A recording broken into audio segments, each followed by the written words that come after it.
নমস্কার বন্ধুরা, welcome to ইউনিকন। তো গাইস, এই ভিডিওতে আমরা কথা বলবো ইন্ডিয়ান ফুটবলের কিছু আপডেটস নিয়ে। মেনলি মোহনবাগান রিলেটেড কয়েকটা আপডেটস দেবার আছে।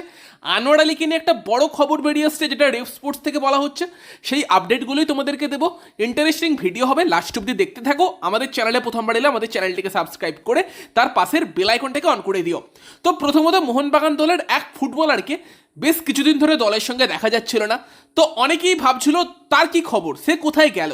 তো সেই প্লেয়ারটা হচ্ছে গোলকিপার আর্স আনোয়ার শেখ। মোহনবাগানের লাস্ট ইয়ার অবধি সেকেন্ড চয়েস গোলকিপার। তাকে কিন্তু এই মরশুমে এখনো পর্যন্ত দেখা যায়নি, এবং সেখানেই স্পেকুলেশন চলছিল যে তাকে কি কেরালাতে দেওয়ার প্ল্যানিং চলছে, যেখান থেকে প্রীতম কোটালকে আনার প্ল্যানিং চলছে, নাকি আর্স আনোয়ার শেখের ইনজুরি আছে, কেন তাকে দেখা যাচ্ছে না। এবং আমরা প্রথম যে ডুরান্ড কাপের ম্যাচ ছিল সেখানেও জাহিদকে স্টার্ট করতে দেখেছিলাম।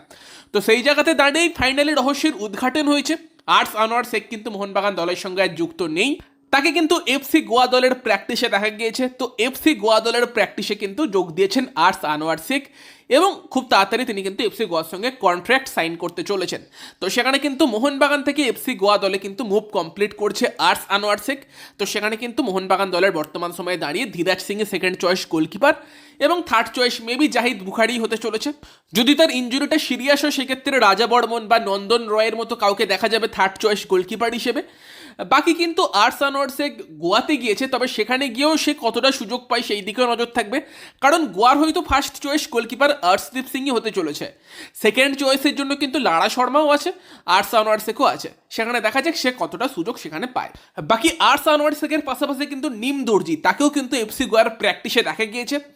যদিও নিম দর্জিকে লাস্ট মরশুম হায়দ্রাবাদ থেকে 6 মাসের চুক্তিতে গোয়া সাইন করিয়েছিল, বাট তাদের চুক্তি কমপ্লিট হয়ে গিয়েছিল, এবং সেখানে এক্সপেক্ট করা হচ্ছিল নিম দর্জি হয়তো নতুন কোনো ক্লাবে মুভ করতে পারে। মুম্বাই সিটি এফসির একটা ইন্টারেস্ট ছিল, বাট এখন কিন্তু নিম দর্জিকে এফসি গোয়ারের প্র্যাকটিসে দেখা গিয়েছে। মেবি নিম দর্জি কিন্তু এফসি গোয়ার সঙ্গেই কন্ট্রাক্ট সাইন করতে চলেছে, সেটারই পসিবিলিটি বেশি মনে হচ্ছে। এবং তার সঙ্গে সঙ্গে কিন্তু সন্দেশ সিংহানকেও প্র্যাকটিসে দেখা গিয়েছে। যদিও সে কিন্তু মেনলি রিকভারি শুরু করেছে, আস্তে আস্তে বল পায়ে প্র্যাকটিস শুরু করছে। মাঠে নামার মতো জায়গাতে কিন্তু এখনো আসেনি, তার একটু সময় লাগবে। বাকি এরই সঙ্গে মোহনবাগান নিয়ে বেশ কিছু প্রশ্ন আসছে যে বাকি বিদেশিরা কবে আসবে। মোহনবাগানের 3 বিদেশি টম আলড্রেড, জেসন কামিংস এবং জেমি ম্যাকলারেন, তারা তো যোগ দিয়ে দিয়েছে।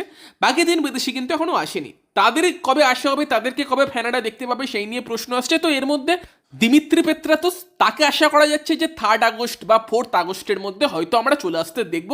সে চলে আসবে, তাড়াতাড়ি চলে আসবে, খুব বেশি দিন দেরি তার হবে না। বাট গ্রেগ স্টুয়ার্ট এবং আলবার্তো রড্রিগেজ, তাদের কিন্তু ভিসা নিয়ে একটু সমস্যা হচ্ছে, ভিসা ইস্যু আছে। তো সেই ভিসা সমস্যা মিটে গেলে তারাও চলে আসবে। তবে এক্সপেক্ট করা হচ্ছে যে আগস্টের ফার্স্ট উইকের মধ্যে তারাও চলে আসবে, সেটা এক্সপেক্ট করা হচ্ছে। বাকিটা দেখা যাক। আলবার্তো রড্রিগেজ এবং গ্রেগ স্টুয়ার্টকে নিয়ে এখনও কনফার্মেশন নেই যে এক্স্যাক্ট কোন ডেটে তারা আসতে পারে। জানতে পারলে তোমাদের বলে দেবো, অনেকেই জিজ্ঞেস করছে এটা নিয়ে, বাট ভিসা নিয়ে সমস্যা চলছে বলে কিছুটা দেরি হচ্ছে। ভিসা হাতে পেলেই তারা কিন্তু চলে আসবে।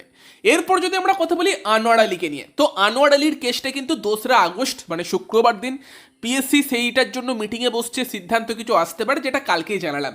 এবং যেরকমটা তোমাদের বলেছিলাম কালকে, যে আনোয়ার আলী যদি মোহনবাগানে কন্টিনিউ না করতে চায়, মোহনবাগান কিন্তু একটা বড় টাকার ক্ষতিপূরণ চাইতে চলেছে।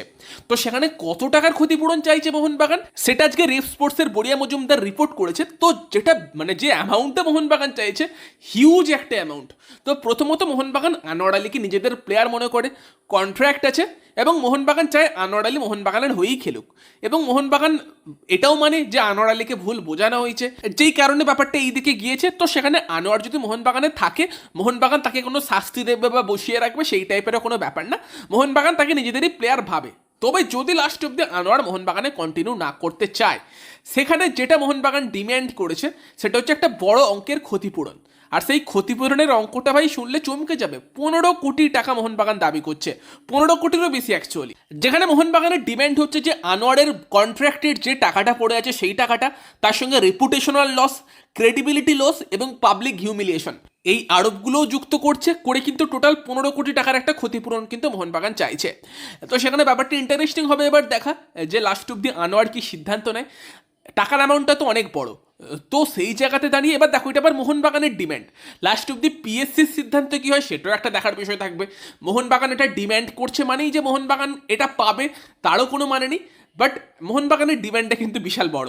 সেই জায়গায় দাঁড়িয়ে আনোয়ারের কিন্তু 6 মাস অবধি ম্যাক্সিমাম ব্যান খাবারও একটা পসিবিলিটি থাকছে, তার সঙ্গে ট্রান্সফার ব্যানেরও পসিবিলিটি থাকছে ক্লাবদের। তো সব মিলিয়ে কিন্তু ব্যাপারটি ইন্টারেস্টিং দিকে যাচ্ছে। মোহনবাগানও একটা বড়সড় দাবি করে আছে 2রা আগস্ট, সেই দিনটার দিকেই কিন্তু আবার নজর থাকবে। আনোয়ারের কেসটার কিন্তু একটা সিদ্ধান্ত সেদিন হতে পারে।